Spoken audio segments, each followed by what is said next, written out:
దేవుని నామానికి స్తోత్రం. దేవుని నామానికి మహిమ కలుగును గాక. దేవుని యొక్క వాక్యాన్ని ఈరోజు మనం ధ్యానిద్దాం. ఈ లోకంలో మనుషులకి కొన్ని కావాలి. వాటిలో ప్రేమ, ఆప్యాయత, ఆదరణ ఇలాంటివి అనేకమైనవి మనకు కావాలని మనకు తెలియకపోయిన వాటిని కోరుకుంటాం. అయితే ఈరోజు ఆదరణ గురించి మనం దేవుని యొక్క వాక్యంలో నుంచి చూద్దాం. ఈ లోకంలో మనుషులు మనల్ని ఆదరించాలని కోరుకుంటాం. ఈ లోకంలో మనుషులు ఇచ్చినటువంటి ఆదరణ మనకి అంతగా సంతృప్తినివ్వదు. ఆదరణ అనే మాటకి మనం అర్థం చేసుకోవాలంటే ఒక ఉదాహరణగా మనం చూస్తే, ఒక ప్రాంతంలో ఎక్కడైనా ఒక 40 మందో ఒక 50 మందో చిన్న చిన్న గుడిసెలు వేసుకొని నివసిస్తున్నారు అనుకుందాం. ఆ పట్టణంలో ఉన్నటువంటి అధికారులు వచ్చి, మీరు ఇక్కడ ఉండడానికి వీల్లేదు, ఇది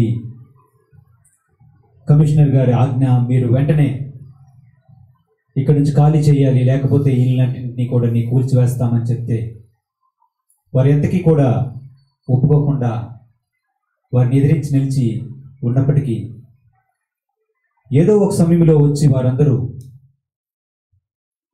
ఆ ఇల్లును కూల్చివేశారనుకోండి. అక్కడ ఉన్న ప్రజల యొక్క పరిస్థితి మనం ఆలోచన చేస్తే, నేను ఇక్కడ 30 సంవత్సరాలు బట్టి ఉంటున్నాను, నేను ఇక్కడ 20 సంవత్సరాలు బట్టి ఉంటున్నాను, మేము పేదవారము, మాకేమీ లేదు, మమ్మల్ని ఇప్పుడు ఎవరు చేర్చుకుంటారు, మాకెవరు తెలియదు, ఏదో చిన్న కూలీ పని చేసుకుంటూ జీవిస్తూ ఉన్నాము, మమ్మల్ని ఇప్పుడు ఎవరు చేర్చుకుంటారు, మేము ఎక్కడ నివసించాలి, ఇంటిని అద్దె కట్టుకునే స్థాయి నాకు లేదు, నేను ఎలా బ్రతకాలి అని రోధించేవారు మనకు కనిపిస్తారు. కొంతమంది ఆ బాధను తట్టుకోలేక అధికారుల మీద తిరుగుబాటు చేయాలని కూడా అనుకోవచ్చు. ఈ సందర్భంలో వారి యొక్క మనస్థితి మనం గమనిస్తే, వారిలో చాలా మంది వరకు దుఃఖపడుతూ ఉంటారు. ఎందుకంటే వారి భవిష్యత్తు గురించినటువంటి నమ్మకం, ఎలా జీవించాలి అనే ఆ విధానం తెలియక ఏం చేయాలో పాలుపోక ఉన్నటువంటి సందర్భంలో వారు ఎంతగానో నలిగిపోతూ ఉంటారు.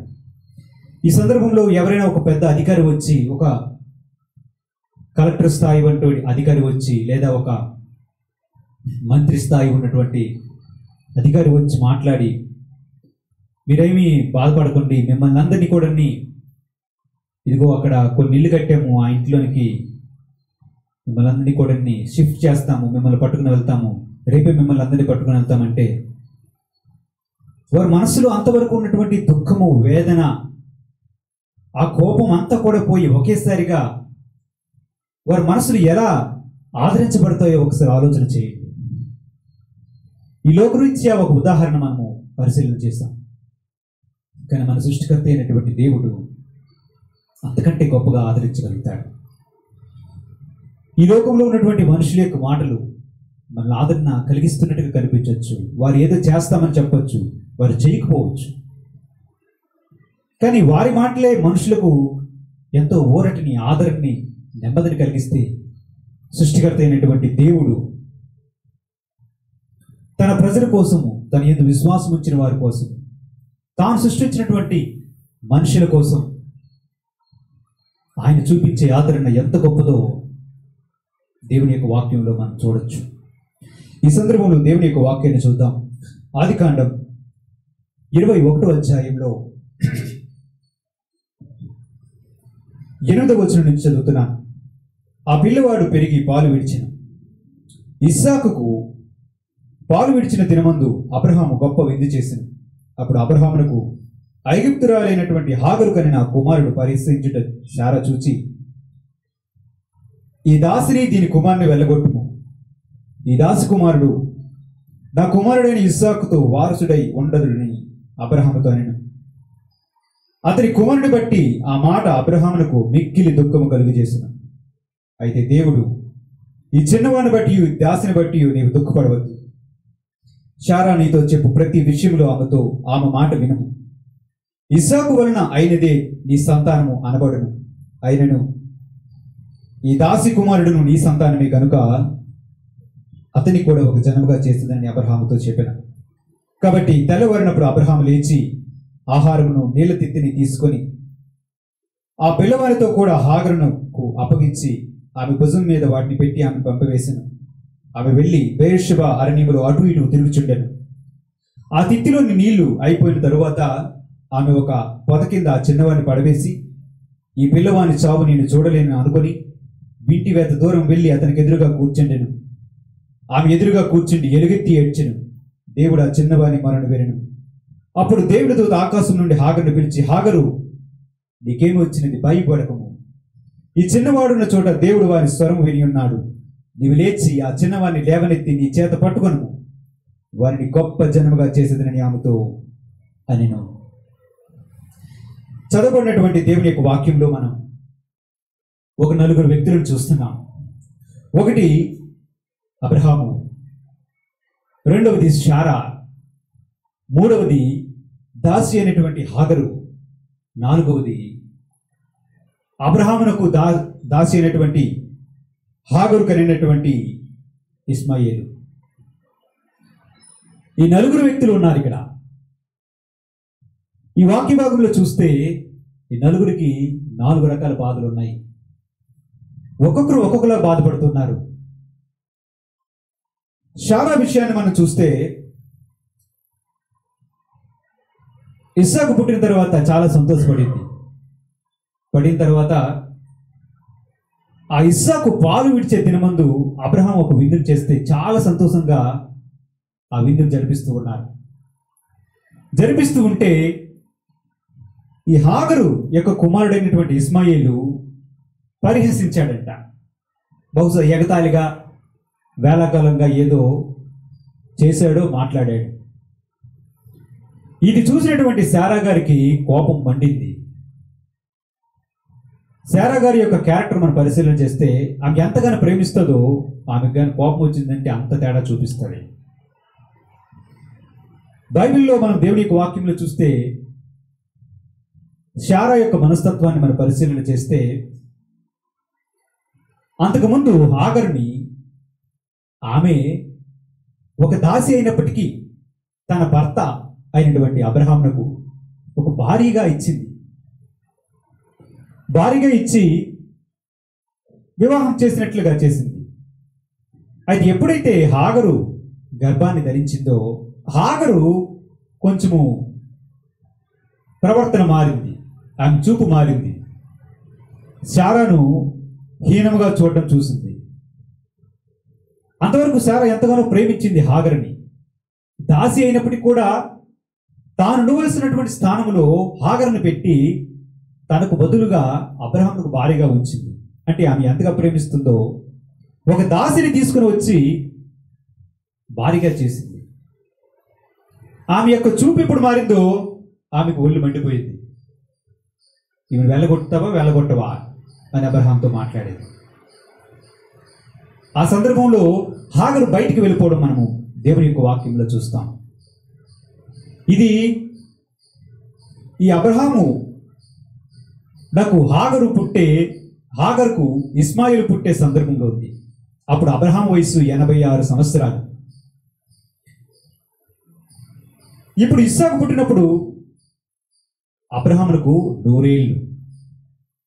అంటే 86 ఇక్కడ 100 సంవత్సరాలు మనం చూస్తే 14 సంవత్సరాలు జరిగింది. పాలు విడిచినటువంటి ఆ ఇస్సాకునకు ఆ సందర్భంలో విందు చేస్తునేటప్పుడు పాలు విడవడం అంటే కనీసం ఒక 3 సంవత్సరాలు 4 సంవత్సరాలు అని మనం గమనిస్తే అక్కడ ఒక 14 సంవత్సరాలు, ఇక్కడ ఒక 3 సంవత్సరాలు, మొత్తం ఒక 17 సంవత్సరాలు అని మనం ఆలోచన చేస్తే ఈ 17 సంవత్సరాలు కూడా ఎంత ఓపికగా ఉంది అని మనం ఆలోచన చేసుకోవచ్చు. ఒకసారి వెళ్ళిపోయినటువంటి హాగర్ని దేవుడు మరలా వెనక్కి తీసుకుని వచ్చినప్పుడు చేర్చుకుంది. మరలా మామూలుగానే ఉంది, కానీ ఎన్నడూ కూడా అలా హింస పెట్టినట్లుగా కానీ బాధ పెట్టినట్లుగా కానీ మనం దేవుని యొక్క వాక్యంలో చూడండి. ఇంత చేశాను నేను ఎంతగా ప్రేమిస్తున్నప్పటికీ, ఎంతగా వారిని ఆదరిస్తున్నప్పటికీ, వీళ్ళు దాసి స్థానంలో ఉండవలసిన వారిని నేను ఈ స్థానంలో ఉంచినప్పటికీ వీరు ఇలా మాట్లాడుతున్నారు, వీళ్ళు ప్రవర్తిస్తున్నారు. ఈ తల్లి అంతే, ఈ కొడుకు అంతే, ఇద్దరు బుద్ధులు ఒకలాంటివే. ఇప్పుడు వీళ్ళని బయటకు పంపిస్తావా పంపించవా? పంపించి వెంటనే నా ముందు ఉండకూడదు, ఎవడు కూడా, వీళ్ళిద్దరూ ఉండకూడదు నా ముందు అని అబ్రహాంతో మాట్లాడింది. శారా వైపు నుంచి ఆలోచన చేస్తే ఆమె మనసు గాయమైంది. నిజమే కదా, ఎంతగా ప్రేమిస్తున్నప్పటికీ వాళ్ళు అపహసించడము, చిన్న చూపు చూస్తే శారాకు ఎలా ఉంటుంది? ఈమె బాధ ఇప్పుడు ఇది. ఇంకా విందు జరుగుతున్నటువంటి సందర్భంలో ఇలాగ ఎప్పుడైతే పరిహసించాడో, మరి విందు జరిగిందో లేదో తెలియదు, కానీ ఆమె ముఖం మాడిపోయింది, బాధపడింది, గాయపడింది. బహుశా చిన్నపిల్లవాడైనటువంటి ఇస్సాకును తీసుకుని వెళ్ళి తన గుడారంలోకి పోయిందేమో. ఆమె బాధ ఒకటి. ఈ మాట ఎప్పుడైతే మాట్లాడిందో, ఇప్పుడు అబ్రహాం గారి పరిస్థితి చూద్దాం. అబ్రహాం గారు ఏం చేస్తున్నారు? పిల్లవాడిని చూసి, ఆ పిల్లవాడిని బట్టి అబ్రహాం గారు చాలా బాధపడ్డారంట, చాలా దుఃఖపడ్డాడు. అబ్రహాం ఇస్సాకుని ఎలా ప్రేమించాడో ఇస్మాయిల్ని కూడా అలాగే ప్రేమించాడు. ఇప్పుడు ఈ చిన్నపిల్లవాడిని బయట పంపించమని చెప్తుంది. ఈ చిన్నపిల్లవాడు కానీ ఒకవేళ బయటికి పోతే వీడు ఎలా జీవిస్తాడు? హాగర్ ఎలా జీవిస్తుంది? ఎక్కడికి పోతారు? నా దగ్గరే ఉన్నారు, నాతోనే ఉన్నారు. ఇప్పుడు వీళ్ళు బయటికి వెళ్ళిపోతే వీళ్ళ పరిస్థితి ఏంటి? వాడి మటుకు వాడు జీవించే పరిస్థితి లేదు. ఈ హాగర్ చూస్తే ఇలా ఉంది, నా భార్య చూస్తే అలా మాట్లాడుతుంది. నేను ఎవరికి సమాధానం చెప్పుకోలేని పరిస్థితిలో ఉన్నాను. అటువైపు శారాను ఒప్పించలేను, ఇటువైపు హాగర్ని ఒప్పించలేను. ఒకవైపు చూస్తే ఇస్మాయిల్ చాలా చిన్నవాడుగా, ఒక 17 ఏళ్ళ బాలుడిగా ఉన్నాడు. ఏం చేస్తాను ఇప్పుడు పరిస్థితిలో అని చెప్పి చాలా దుఃఖపడ్డాడట. దేవుని వాక్యంలో మాట రాయబడి ఉంది. 10వ వచనంలో చూస్తే, 11వ వచనంలో, అతని కుమారుని బట్టి ఈ మాట అబ్రహామునకు మిక్కిలి దుఃఖము కలుగు చేశాను. హాగర్ను గురించి చింతించలేదు, కానీ చిన్నపిల్లవాడైనటువంటి ఇస్మాయిల్ని బట్టి అబ్రహాం ఎంతో దుఃఖపడ్డాడంట. బహుశా ఎక్కడో కూర్చొని బిగ్గరగా ఏడ్చాడేమో. ఇది అబ్రహాం గారి యొక్క బాధ. ఇప్పుడు హాగర్ గారి విషయం మనం చూస్తే, హాగర్ గారిని ఏం చేశాడు? అబ్రహాము ఏం చేశాడంటే, తెల్లవారులు అయిపోయిన వెంటనే మరుసటి దినం కొంత ఆహారాన్ని, ఒక తిత్తిలో కొన్ని నీళ్లను ఇచ్చి, ఇంకా మీరు ఇక్కడ ఉండొద్దు, వెళ్ళిపోండి, మీరు ఎక్కడికి వెళ్తారు వెళ్ళండి అని చెప్పి ఆ పిల్లవాడిని, కొంత ఆహారాన్ని, నీళ్లు పట్టే తిత్తిలో అంటే బాటిల్లో కొంచెం నీళ్ళు ఇచ్చి మీరు వెళ్ళండి అని చెప్పి వారిని పంపించేశారు. ఇప్పుడు హాగర్ గారి పరిస్థితి ఆలోచన చేస్తే, నేనేదో అప్పుడేదో చేశాను, దేవుడు కరుణించాడు, తిరిగి వచ్చాను, ఈ కొద్ది దినాలు, ఈ కొన్ని సంవత్సరాలు ఇక్కడ ఉన్నాను, క్షేమంగా ఉన్నానంటే నా పిల్లవాడు ఇప్పుడు ఇలా చేశాడు. ఈ పిల్లవాడు ఇలా చేయడం వల్ల ఈరోజు మళ్ళీ బయటకు వెళ్ళిపోయే పరిస్థితి వచ్చింది. అయ్యో, నేను ఇప్పుడు ఎక్కడికి పోతాను? నాకంటూ ఎవరూ లేరు. నా దేశం ఐగుప్తు దేశం, నేను అక్కడి నుండి ఎప్పుడో వచ్చాను, ఇన్ని సంవత్సరాలు అయిపోయింది, నాకు కొడుకు పుట్టాడు, నాకు వేరే బంధువు లేడు, వేరే ఆదరణ లేదు, నేను ఇప్పుడు ఎక్కడికి పోతాను? చుట్టూ చూస్తే అరణ్యం ఉంది, ఈ అరణ్యంలోకి వెళ్ళి నేను ఏం చేస్తాను? ఎక్కడ బ్రతుకుతాను? నాకు తిండి ఎవరు పెడతారు? నన్ను ఆదరించేవారు ఎవరు? అయ్యో, ఎంత పని అయింది, నేను నిన్ను పోషించలేనే, నన్ను నిన్ను పోషించుకోలేనే, నా పరిస్థితి ఏంటి అని చెప్పి ఈమె బాధపడుతుంది. ఇంకా ఇస్మాయిల్ విషయానికి వస్తే, ఇస్మాయిలు బహుశా వాళ్ళ నాన్న పెట్టినటువంటి ఫుడ్ కొంత, ఆహారం కొంత తిన్నాడు, ఆ నీళ్ళని తాగాడు, ఆ నీళ్ళు అయిపోయేవి, ఆహారం అయిపోయింది. ఇప్పుడు ఇస్మాయిల్ చచ్చిపోయే స్థితిలోనికి వచ్చాడు. ఆ తల్లి హాగర్ ఏం చేసిందంటే, ఆ కుమారుని ఒక పథకం విసిరేసి, వీడి చావు నేను చూడలేను, వీడి చావు నేను చూడలేను అని చెప్పి ఎలుగెత్తి ఏడడం ప్రారంభించింది. బహుశా తల్లి ఏడ్చడం చూసి, ఒకవైపు ఆకలి బాధతోనూ, ఒకవైపు చనిపోయే స్థితిలోనికి వెళ్ళిపోయినటువంటి ఇస్మాయిలు తన బాధను చూసి, తల్లి బాధను చూసి అతను బాధపడడం మనం గమనిస్తూ ఉంటాం. చూడండి, ఒక్కొక్కరికి ఒక్కొక్క రకమైన బాధ ఉంది. ఒక్కొక్కరికి ఒక్కొక్క రకమైన బాధ ఉంది. ఒక్కొక్కరి వైపు ఒక్కొక్క న్యాయమైనటువంటి అంశాలు ఉన్నాయి.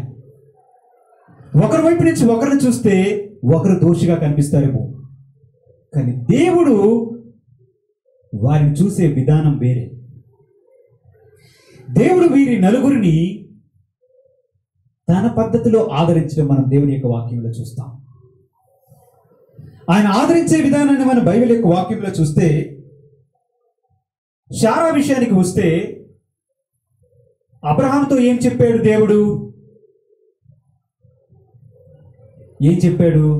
ఇదిగో అబ్రహాము, శారా నీతో చెప్పు ప్రతి విషయంలోని ఆమె మాట వినుము అని చెప్పాడు. అదేం చెప్పిందో అదే విను, ఇంకేం మాట్లాడు. ఆమె నువ్వు గద్దించుకో, నేను కూడా గద్దించను. ఎందుకంటే ఆమె మనస్సు గాయమైంది, అది నాకు తెలుసు. ఆమె ఎంతగానో బాధపడింది, నాకు ఆ విషయం తెలుసు. నువ్వేం మాట్లాడడానికి వీల్లేదు, ఆమె ఏం చెప్పింది అది చెయ్యి అని చెప్పాడు. ఇన్ని మాట్లాడినటువంటి దేవుడు శారాతో కూడా మాట్లాడి, ఎందుకు ఇలా చేస్తున్నావు, నువ్వు చేస్తుంది సరికాదు అని చెప్పి ఉండొచ్చు కదా. ఆయన అలా చెప్పలేదు. ఎందుకంటే దేవుడు శారా వైపు ఉన్నటువంటి న్యాయమైనటువంటి పాయింట్ని చూశాడు. ఆమె వైపు కూడా న్యాయం ఉంది, ఆమె బాధపడడంలో కూడా ఒక న్యాయమైనటువంటి విషయం ఉంది. ఆమె ఎంతగా ప్రేమించినప్పటికీ వీరు పరిహసించడము, అపహాస్యం చేయడము, చిన్నచూపు చేయడము, ఎగతాళి చేయడము వంటి వాటిని చూసినప్పుడు దేవుడు ఏమి మాట్లాడలే. చూడండి, ఎవరైనా ఒక ఇద్దరు వ్యాజ్యం ఆడుతూ ఉన్నారు, గొడవ ఆడుతూ ఉన్నారు అనుకోండి. ఒకని యొక్క బలహీనతను బట్టి అవతల వ్యక్తి అన్యాయంగా వారి మీద రెచ్చిపోతూ ఉంటుంటే, ఆ బలహీనమైనటువంటి పక్షంలో ఎవడైనా వచ్చి, ఎందుకు అలా మాట్లాడుతున్నావు, ఈ చేసి తప్పేట్లేదు, కరెక్ట్గానే ఉంది కదా, నువ్వు ఎందుకు అలా అవుతున్నావు అని మాట్లాడారు అనుకోండి. ఆ బలహీనమైనటువంటి వ్యక్తి వైపు, అన్యాయాన్ని అనిపిస్తున్నటువంటి వ్యక్తి వైపు ఎవరైనా ఒక్క మాట మాట్లాడితే ఆ వ్యక్తికి ఆ సమస్య తీరకపోయినా సరే ఎంత ఆదరణ కలుగుతుంది. దేవుడు ఇక్కడ అదే చేస్తున్నాడు. దేవుడు ఏమీ మాట్లాడలేదు, ప్రభు ఏమీ గద్దించలేదు. ఇంక చివరికి అబ్రహామునికే నువ్వేమి మాట్లాడద్దు, మౌనంగా ఉండు, ఆమె ఏం చెప్తుందో అది చెయ్యి అని చెప్పాడు. దేవుడు మన పక్షమున నిలబడి, కొన్నిసార్లు మనం చేస్తుంది రైటే అని చెప్పి నీ పక్షాన్ని నిలబడతాడు. శారా పక్షాన్న ఇక్కడ నిలబడి ఆమె ఏమీ అనకుండా ఆమె బాధను అర్థం చేసుకొని, ఆమె స్థితిని అర్థం చేసుకొని దేవుడు ఆమెకి ఆదరణ కలుగజేశాడు. తర్వాత ఆయన అబ్రహాం గారు వచ్చి శారాతో మాట్లాడుంటాడు. దేవుడు ఇలా మాట్లాడాడు, ఇదిగో నీతో నువ్వు చెప్పిన మాట వినమన్నాడు అంటే, చెప్పానా, నేను చెప్పానా, నా వైపు న్యాయం ఉందని ఇప్పటికైనా నీకు అర్థమైందా, నువ్వే సరిగ్గా అర్థం చేసుకోలేదు అని బహుశా మాట్లాడిందేమో. మన బాధను అర్థం చేసుకొని, మన స్థితిని అర్థం చేసుకొని మన పక్షాన్న నిలబడి దేవుడు ఆదరణ కలుగజేస్తాడు. శారా విషయంలో దేవుడు తన న్యాయమైనటువంటి విషయంలో తన పక్షాన్ని నిలబడి తన వైపే మాట్లాడాడు. ఇలా శారాని ఆదరించాడు. అబ్రహాం గారి విషయానికి వస్తే, అబ్రహాంతో ఏమని మాట్లాడాడు? అబ్రహాం గారు ఇస్మాయిల్ గురించి బాధపడుతున్నాడు. అప్పుడు దేవుడు ఏం చెప్పాడు? అబ్రహామా, నువ్వు బాధపడద్దు, ఇదిగో ఆ దాసి కుమారుడు నీ కుమారుడు, కాబట్టి నేను ఆ కుమారుడిని గొప్ప జనముగా చేస్తాను, నువ్వేం బాధపడద్దు, నేను ఆ కుమారుడిని గొప్ప జనముగా చేస్తాను అని మాట్లాడాడు. ఇక్కడ దేవుడు ఆదరణ కలిగించే విధానాన్ని మనం గమనిస్తే, దేవుడు భవిష్యత్తును కూర్చున్నటువంటి వాగ్దానాలను ఇస్తూ అబ్రహామునకు ఆదరణ కలుగజేశాడు. దేవుడు భవిష్యత్తును కూర్చున్నటువంటి వాగ్దానాలు, మాటలను చెప్పి అబ్రహామునకు ఎలాగ ఆదరణ కలుగజేశాడు. మన పరిస్థితుల్లో కూడా దేవుడు అలాగే చేస్తూ ఉండడం మనం చాలా మంది గమనిస్తూ ఉంటాం. దేవుడు ఆదరణ కలిగించే విధానంలో రెండో విధానం, మనకు భవిష్యత్తును కూర్చున్నటువంటి వాగ్దానాలు ఇచ్చి మనకి నెమ్మది కలుగజేస్తాడు. నేనున్నాను కదా, నేను చూసుకుంటాను, నీ కుమారుణ్ణి ఆశీర్వదిస్తాను. వాడు ఇప్పుడు ఎక్కడికో వెళ్ళిపోయి ఏదో చేస్తాడు, ఎలా ఉంటాడని నువ్వు కంగారు పడుతున్నా, బాధపడుతున్నా. వద్దు, వారి బాధ్యత నాది. నేను వారి పక్షాన ఉంటాను. నీ కుమారుడే కనుక అతని గొప్ప జనంగా చేస్తాడు, నువ్వు బాధపడద్దు అని అబ్రహాంతో దేవుడు మాట్లాడాడు. దేవుడు ఆదరించే విధానాన్ని మనం గమనిస్తే ఇప్పుడు ఏమని ఆదరిస్తున్నాడు? భవిష్యత్తును కూర్చున్నటువంటి వాగ్దానాలను ఇచ్చి ఆదరణ కలుగు చేశాడు. మూడో విషయానికి వస్తే, శారా విషయానికి వస్తే, శారాని ఎలా ఆదరించాడు? మన దేవుని యొక్క మాటలో చూశాం. ఆమె ఏం చేసింది? దేవుడు ఆ చిన్నవాని మొర వినెను. 17వ వచనంలో, అప్పుడు దేవుని దూత ఆకాశం నుండి హాగరును పిలిచి, హాగరు, నీకేమొచ్చింది? భయపడకము. ఆ చిన్నవాడున్న చోట దేవుడు వాని స్వరము వినెను అని మాట్లాడాడు. ఇప్పుడు దేవుని దూత ఎలా మాట్లాడుతూ ఉన్నాడు హాగరుతో? హాగరు, నీకేమొచ్చింది? భయపడద్దు. ఈ మాటను మనం జాగ్రత్తగా ఆలోచన చేస్తే దేవుడు ఎలా ఆదరణ కలుగు చేస్తున్నాడే? ఏమైంది నీకు? ఏమైపోయింది ఇప్పుడు నీకు? నీకేం కాలేదు, భయపడద్దు. నువ్వు భయపడాల్సిన అవసరం లేదు. దేవుడు ఆ చిన్నవాడి మొర విన్నాడు. నీ ఎలుగెత్తి ఏడ్చావు. ఇంతకుముందు నీవు అరణ్యంలో, ఇంతకుముందు నీవు శారా నిన్ను బయట పంపించినప్పుడు నిన్ను దేవుడు ఆదరించాడు, గుర్తులేదా? భయపడద్దు. నువ్వు ఎందుకు భయపడుతున్నావు? ఏమైపోయింది ఇప్పుడు?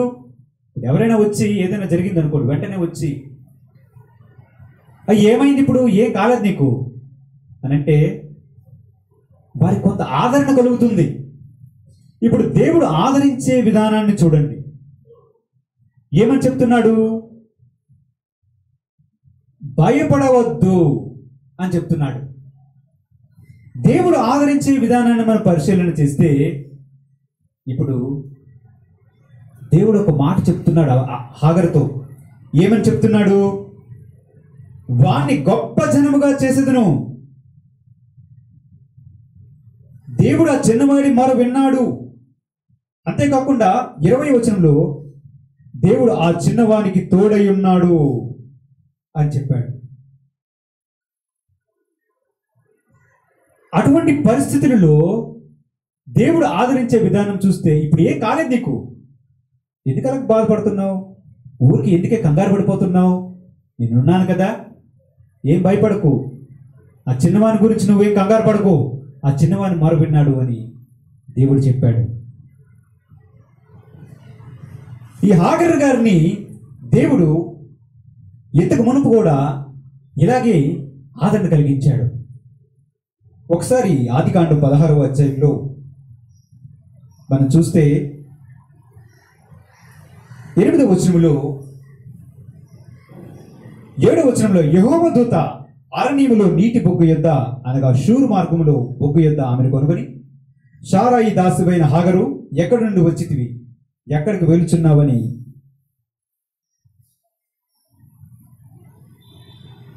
అడిగినందుకు అది నా యజమానురాలైన శారా యొద్ద నుండి పారిపోవచ్చున్నానని.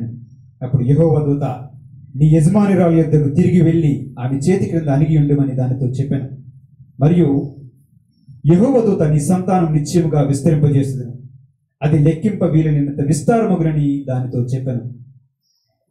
మరియు యెహోవా దూత, ఇదిగో యెహోవా నీ మొర వినెను, నీవు గర్భవతి అయి ఉన్నావు, నీవు కుమారునికని అతనికి ఇస్మాయిల్ అని పేరు పెట్టుదువు అని చెప్పాడు. ఆ హాగరు శారాయి నుంచి పారిపోయినప్పుడు దేవుడు ఆమెను కనుగొన్నాడు. ఎక్కడికి వెళ్తున్నావు హాగరు, ఎక్కడికి వెళ్తున్నావు, ఆగు అంటే, ఇదిగో నా యజమానురాలైనటువంటి శారా దగ్గర నుంచి పారిపోతున్నాను అని చెప్పింది. ఎందుకు వెళ్ళిపోతున్నావు? నీ యజమానురాలకి అణిగి ఉండు. రెండవది, ఇదిగో నీ కుమారుడిని ఇస్తున్నాను, నీ మొర దేవుడు విన్నాడు, వాడిని గొప్ప జనంగా చేస్తాడు అని దేవుడు చెప్పాడని చెప్తే ఇప్పుడు ఆమె యొక్క పరిస్థితి ఎంతో బాధకరమైనటువంటి పరిస్థితిలో ఉంది. ఆమెను కూడా దేవుడు ఆదరిస్తున్నాడు. ఇప్పుడు హాగరు సారాయిని ఒక చూపు చూసింది. ఆమె ఎలా చూసిందంటే చాలా నీచంగా ఆమె దృష్టిలో కనిపించింది సారాయి. ఇప్పుడు దేవుడు ఈమెనేం చేస్తున్నాడు? ఒకటి, ఆమెను సరిదిద్దాడు. నువ్వు తిన్నగా వెళ్ళి నీ యజమానురాలికి దాసిగా ఉండు, ఆమె చెప్పిన మాట విను, ఆమెకు లోబడి ఉండు. రెండవది, ఇదిగో నీ కుమారుడు ఉన్నాడు నీ గర్భంలో, అతడు గొప్ప జనముగా చేస్తాను, నువ్వేమి బాధపడవలసిన అవసరం లేదు అని ఆదరణ కలిగించాడు. నీ మొర దేవుడు విన్నాడు అని ఆదరణ కలిగించాడు.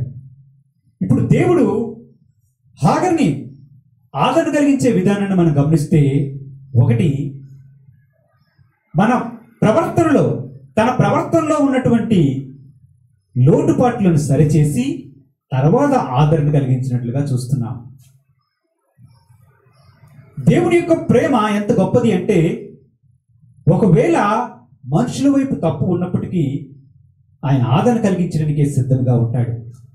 అయితే ఆయన ఆదరణ కలిగించే ముందు వారిని సరిదిద్దుతాడు. వారి లోటుపాట్లను స్పష్టంగా వారికి తెలియజేసి వారు సరిదిద్దుకున్నట్లుగా చేసి వారికి కూడా వాగ్దానాలను దయచేస్తాడు. హాగరు విషయంలో దేవుడు కలిగించే ఆదరణ గమనిస్తే ఆమెకు కూడా తన ప్రవర్తనను సరిదిద్దాడు. ఒకటి.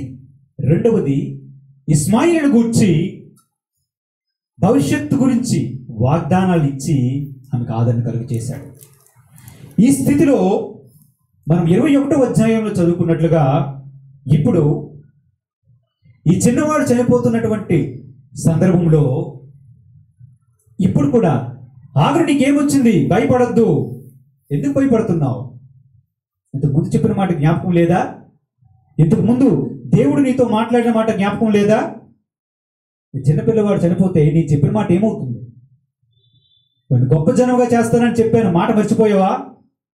నువ్వేం భయపడు, ఏమొచ్చింది ఇప్పుడు నీకు?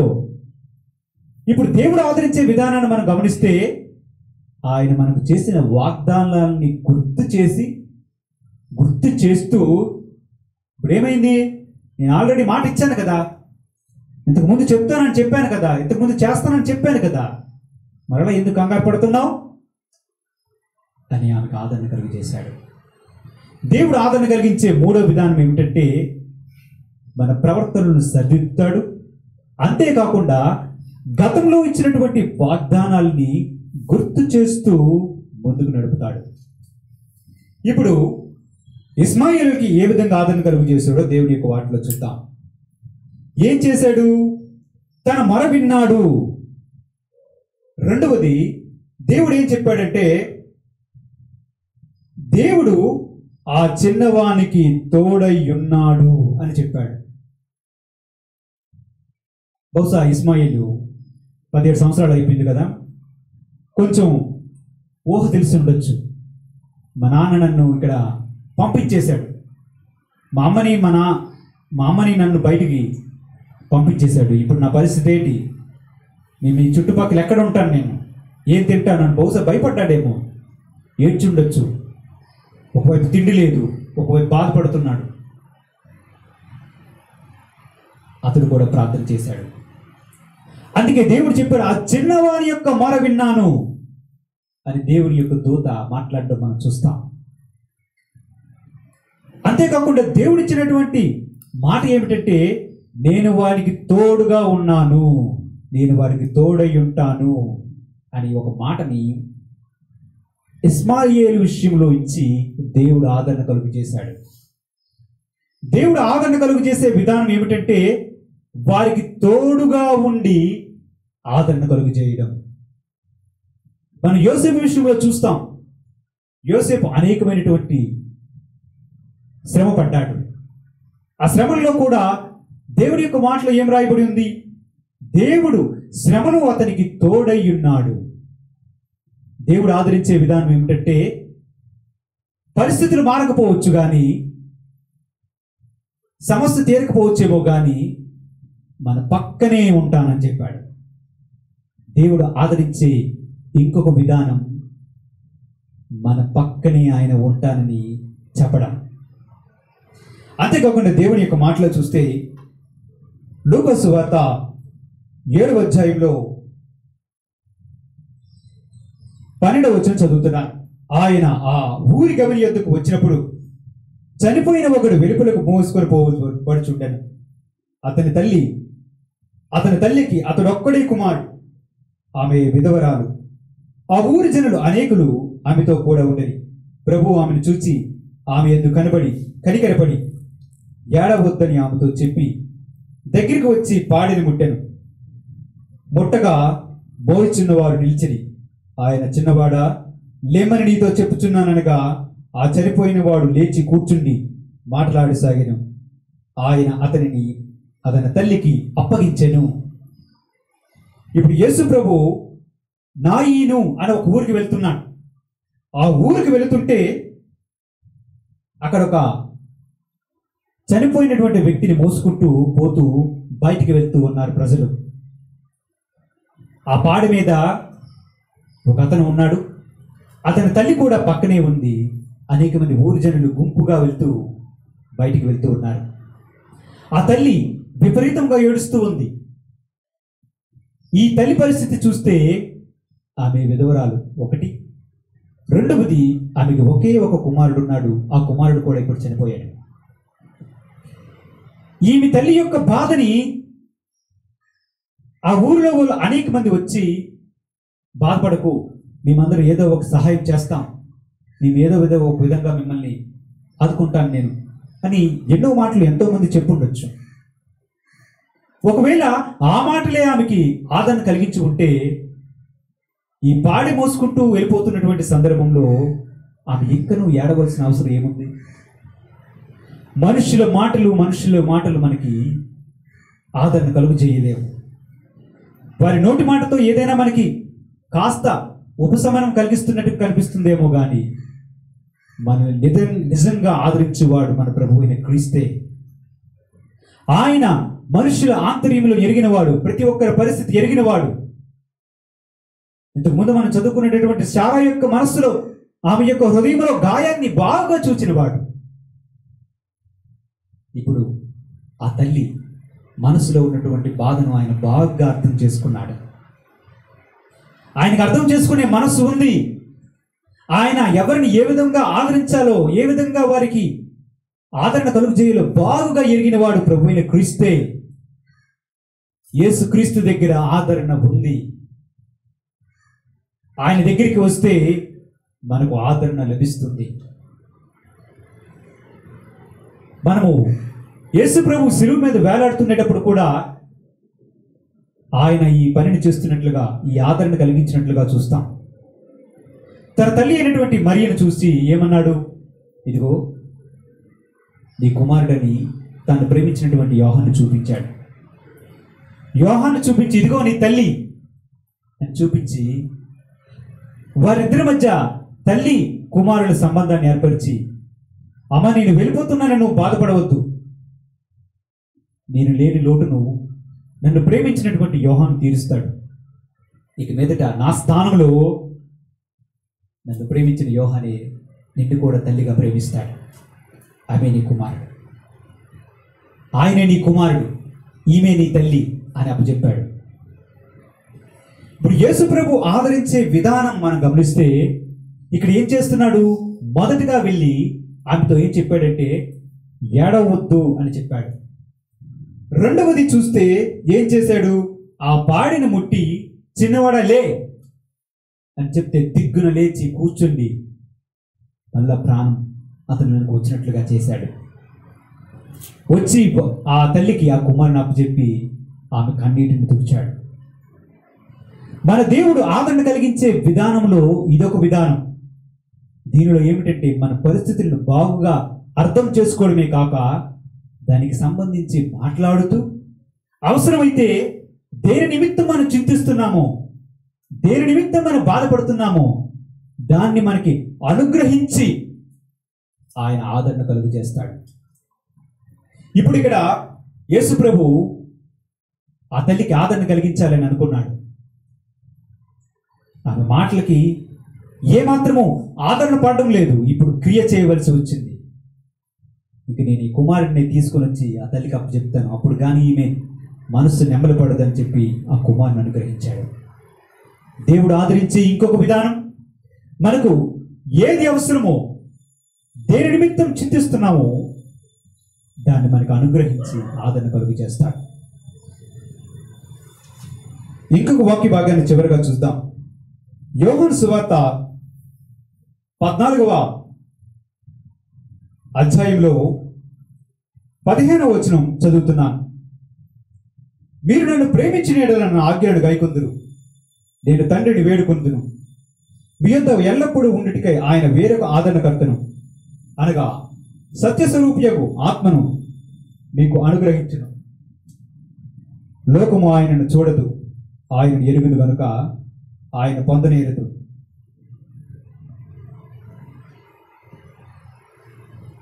మీరు ఆయనను ఎరుగుదురు, ఆయన మీతో కూడా నివసించును, మీలో ఉండును, మిమ్మల్ని అనాథులుగా విడవను, మీ యొద్దకు వత్తును.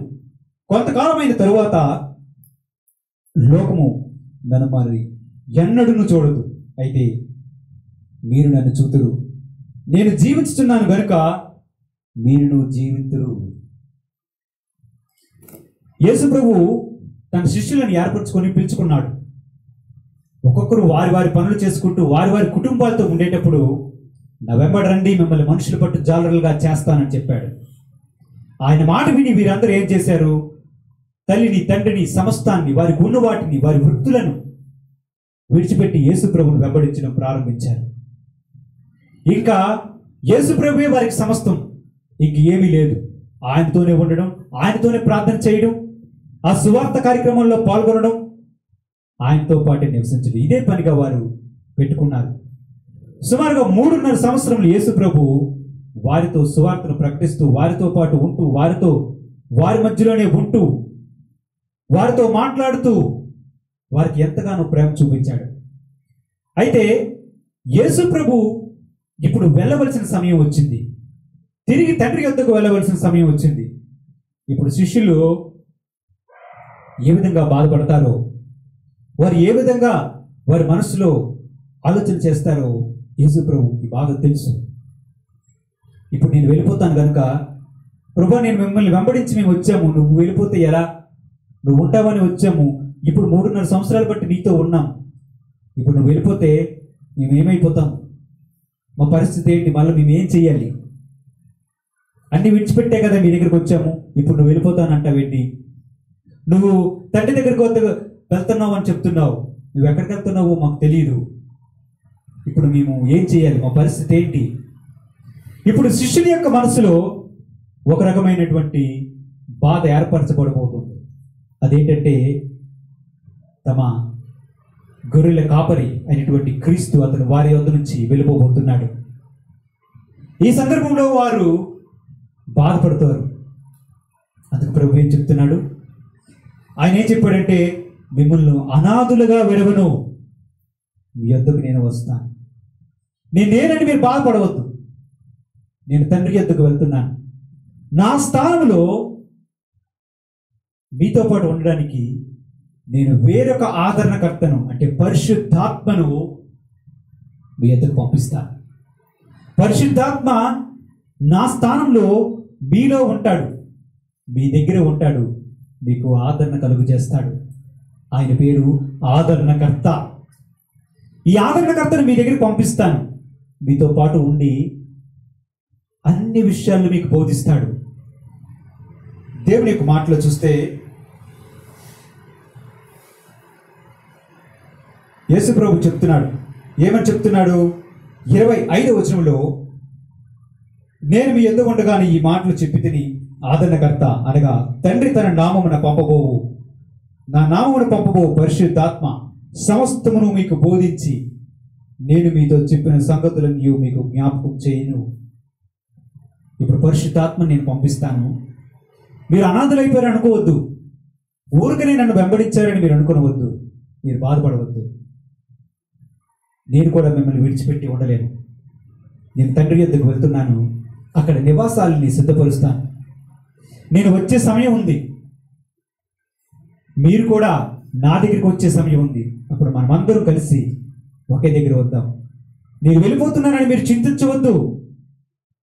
నా స్థానంలో ఉండడానికి నేను ఆదరణకర్తను పంపిస్తాను, పరిశుద్ధాత్మను పంపిస్తానని వారిని ఆదరించాడు. యేసు ప్రభు ఇక్కడ ఆదరించే విధానాన్ని మనం గమనిస్తే, ఈ విధానంలో తన పరిశుద్ధాత్మను మనకు తోడుగా ఉంచి ఆదరిస్తాడు. అంతేకాకుండా దేవుడు ఏం చెప్పాడు?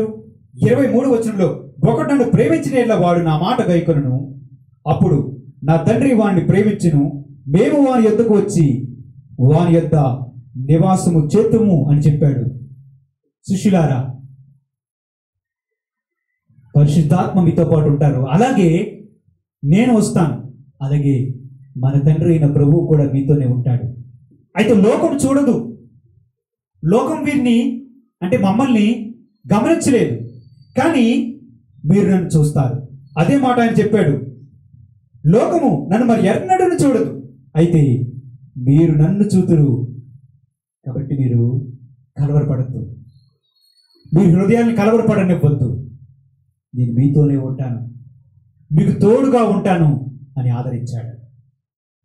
ఈ మాట శిష్యులకే కాదు, నేడు మనందరికీ కూడా ఇది అప్లై అవుతుంది.